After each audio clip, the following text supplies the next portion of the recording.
Hi everyone, Chef Anthony from Don's Appliances here. Today I'm talking about the Gaggenau electric griddle in your home. Here's the 2-burner griddle. It's very nice and easy. If you haven't seen one of these before, you know, these heavy cast grates. So you lift these up, you see the electric burner right here, then the lava stones here. This is really where all the flavor comes to town, I like to call it. So the idea is when this heats up and you're gonna put, you know, steak or chicken on here or something, or even vegetables, the moisture goes down to these heated stones and flavors up and comes back to the protein or, you know, whatever you're cooking. So it really intensifies the flavor, it kind of gives it that lava rock feel.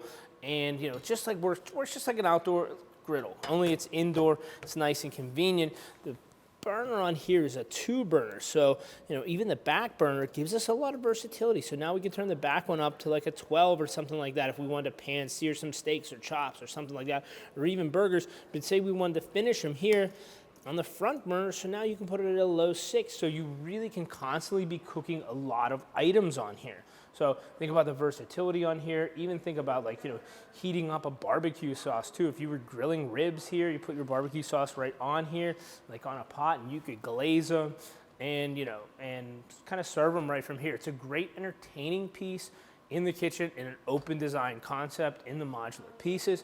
Really works well to kind of, if you don't, you know, we live in Pittsburgh, let's face it, you know, it's not grilling all year long, even though some people do, but you know, if you don't want to walk outside and you just want to do a couple burgers or some grilled chicken and still get that feel, you have the options in this 15-inch modular piece that really make it worthwhile. It does take about 15 or 20 minutes to preheat, just like your normal grill would. So you want to make sure it's nice and hot. You want to make sure you have ventilation with it too, and all the bells and whistles that go with it. This is a super fun piece, a little bit of an extra piece to kind of design and entertain, and you know, really I enjoyed that full end of open concept cooking. So hope you like this, hope you enjoy this, and you know, enjoy the Gaggenau piece. Thank you.